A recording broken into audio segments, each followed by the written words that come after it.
condujo a su ejército a través del desierto hacia el mar Mediterráneo. Los intrépidos asirios estaban decididos a someter todo lo que estuviera en su camino. Las ciudades de Judea, incluyendo Jerusalén y su rey rebelde, Ezequías. Una fortaleza tras otra fueron cayendo en manos asirias, pero la ciudad de Laquis es especialmente recordada por su brutal destrucción, tanto en la historia como en la Biblia. El sitio de Laquis es un buen ejemplo del poderío asirio cayendo sobre una ciudad, cercándola y sitiándola y reduciéndola. Aquellos habitantes que no eran ejecutados eran sometidos a la esclavitud, ya fueran hombres, mujeres o niños.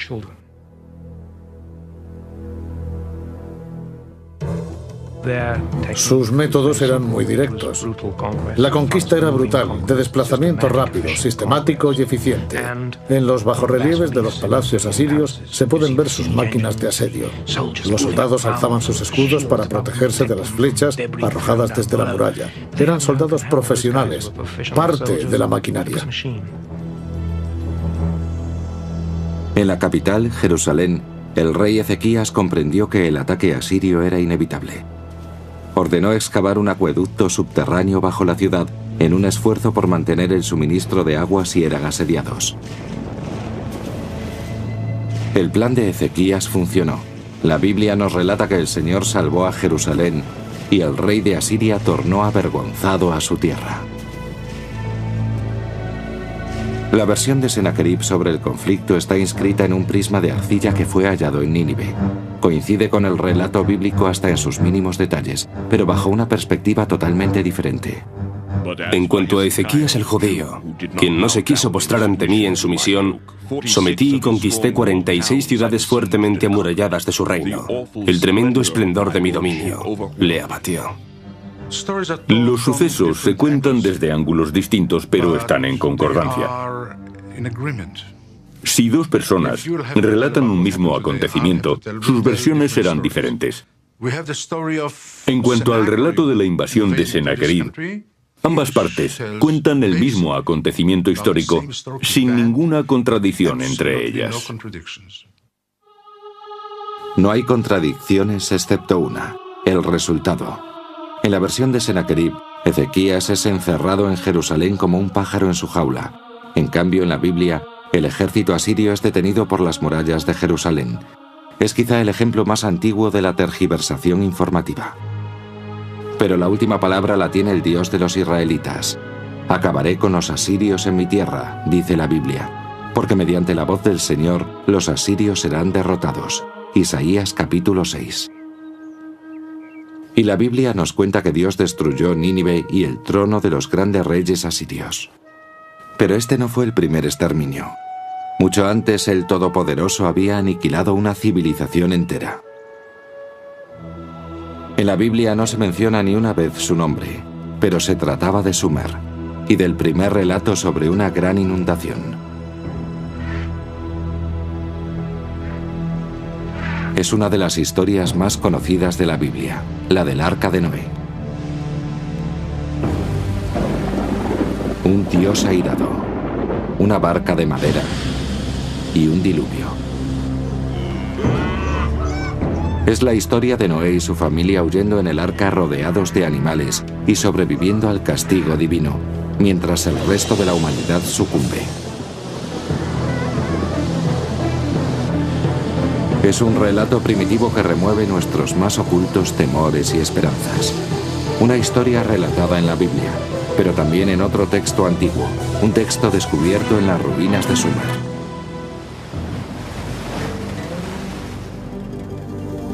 A comienzos del siglo XX fue traducido un conjunto de tablillas mesopotámicas en las que se refería por primera vez a la leyenda sobre una inundación catastrófica. En el primer poema épico de la historia, se habla del mítico rey Gilgamesh. Esta narración acerca de una enorme inundación se adelanta a la Biblia en al menos 2000 años. Durante 7 días y 7 noches, las aguas anegaron la tierra, y la enorme embarcación era sacudida por las olas y la tormenta. hasta que el barco choca con una montaña y su tripulante envía aves a buscar tierra. Es una historia que tiene mucha similitud con la de la Biblia, una historia maravillosa. Hace más de 5.000 años, la historia del gran diluvio fue contada por primera vez aquí, en las antiguas ciudades sumerias de Uruk, Eridu y Ur. En Sumer encontramos casi todos esos elementos de lo que llamamos civilización. Los sumerios inventaron la rueda, el gobierno y la jardinería. Sumer, la primera civilización del mundo. En una tierra donde escaseaba la piedra, los sumerios inventaron los ladrillos de adobe, tal y como se siguen utilizando en construcciones actuales. Y a partir de estos sencillos bloques erigieron los primeros monumentos, los zigurat, templos que se alzaban decenas de metros sobre el suelo. Los sumerios dividieron la hora en minutos y estos en 60 segundos, e incluso la educación escolar. ¿A dónde vas? A ningún sitio. Si no vas a ningún sitio, ¿por qué andas vagando por ahí? Ve a la escuela, preséntate a tu profesor, expon tus dudas, escribe tus tablillas. ¿Me has entendido? Conocemos las asombrosas invenciones de los sumerios y su vida cotidiana gracias a su invento más sensacional, la escritura. Estamos al tanto de sus antiguas leyes y sus secretos porque fueron escritos en su momento, una labor que nadie había acometido con anterioridad, que se sepa. Es una ventana, pero una ventana compuesta por muchos vanos. Algunos nos permiten ver a su través, pero otros no. Nos falta mucho más de lo que tenemos.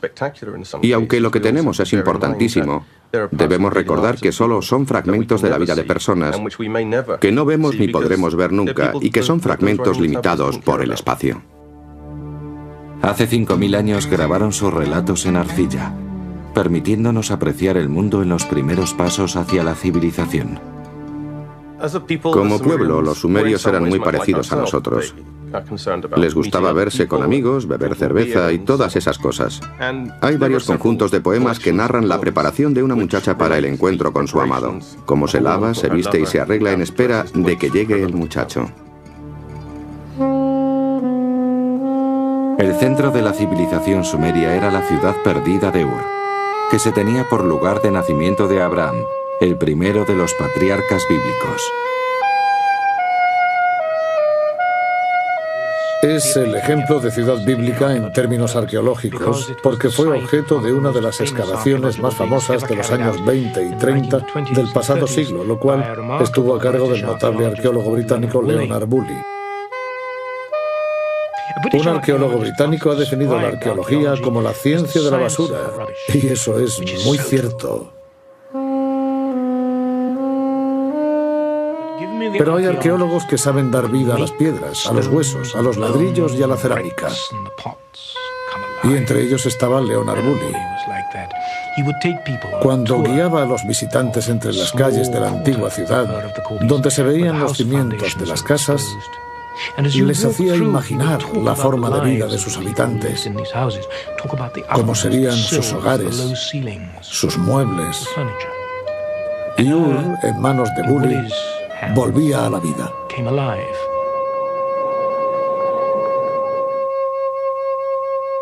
Bully excavó esta enorme zanja para descubrir la ciudad. El hueco se fue estrechando hasta que llegaron a una estéril capa de cieno. Bully miraba el barro y cuenta que su esposa, al ver aquello, dijo con mucha naturalidad: «Ah, claro, esto es el diluvio». Y se hizo la luz. Bully declaró que ahí estaba la prueba del diluvio bíblico. La imaginación popular se desbordó. Resultado: afluencia de dinero. Las excavaciones de Ur hallaron numerosos patrocinadores. Las especulaciones sobre el diluvio bíblico causaron sensación. Aunque sin pruebas sólidas, parecía que la ciencia y la Biblia se hubieran encontrado, por fin, en el áspero desierto del sur de Irak. Pero de lo que no hay duda es de que Bully halló un tesoro de valor incalculable. Un descubrimiento que facilitó el conocimiento de esta primigenia civilización, las tumbas reales de Ur. Cavando en el espeso cieno, Bully encontró 74 esqueletos cuidadosamente dispuestos que habían sido enterrados a la vez. El cementerio refiere el último viaje de un rey y sus acompañantes a la otra vida. A partir de ahí se desarrolló una interesante historia sobre aquel funeral, y esa historia dice así. Primero excavaron esta gran zanja con una rampa a un lado. En la zanja levantaron un sepulcro de piedra en el que colocaron el cuerpo del real difunto.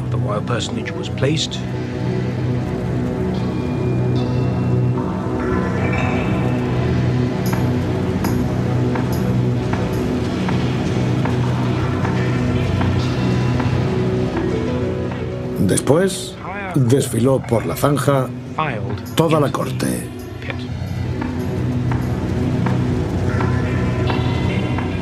Un miembro tras otro, con vasos de arcilla en las manos.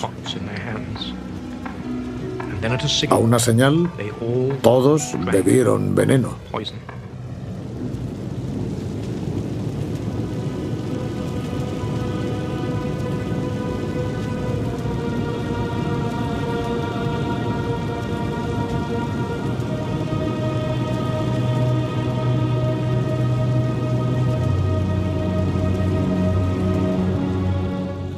Cayeron a tierra y fallecieron. Y así fue como el príncipe entró en la sepultura, acompañado por toda su corte.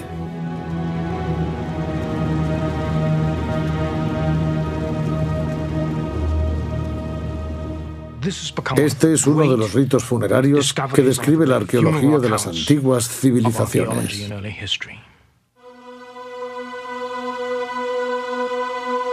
El descubrimiento de la cámara funeraria de Ur fue un éxito de la arqueología y permitió revelar antiguos secretos de la primera civilización de la historia. Pero la ciencia por sí sola no puede llevarnos más allá. Allí donde termina el sendero, el poema de Gilgamesh aporta las últimas y asombrosas claves. Esas claves que nos devuelven a un jardín, a un lugar llamado por muchos el paraíso.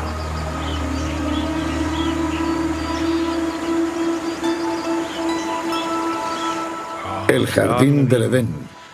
Al comienzo Dios creó el mundo. Una historia que nos resulta familiar. En casi todas las culturas de la Tierra se habla de este o parecidos mitos sobre la creación. Es un anhelo irresistible en pos de un mundo mejor. Jardines del Edén, paraísos. El ser humano aspirando a una vida menos complicada, una vida de tranquilidad, a un premio por el duro trabajo realizado.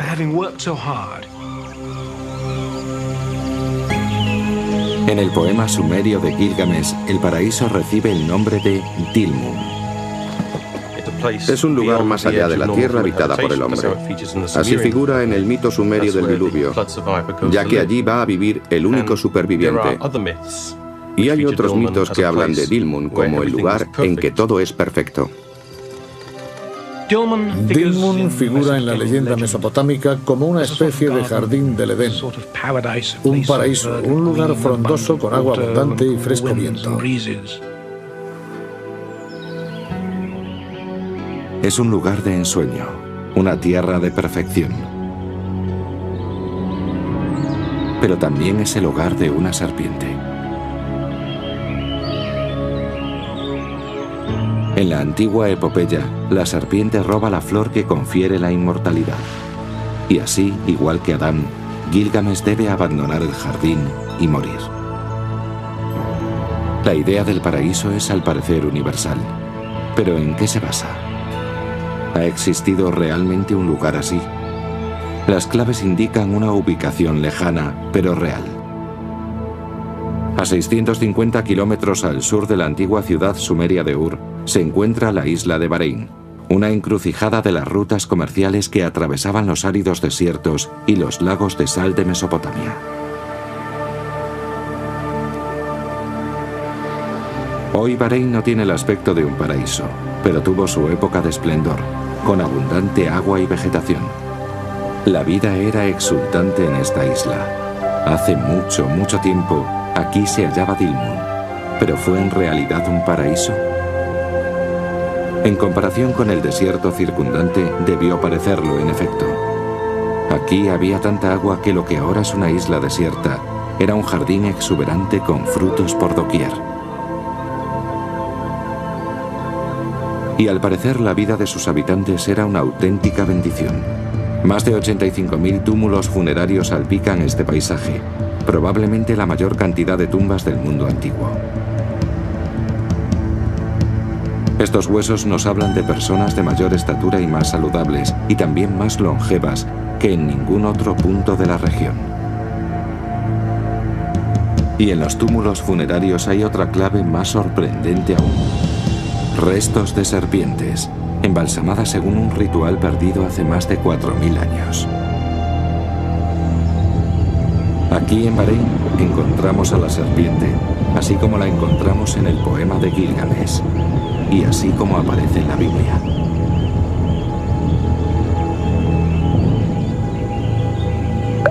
Nuestro viaje atrás en el tiempo ha atravesado las tierras donde un día moraron los babilonios, los asirios y los sumerios.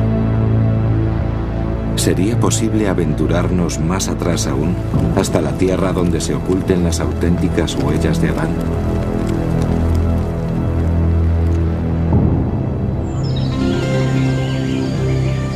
En este punto deben separarse la fe y la razón.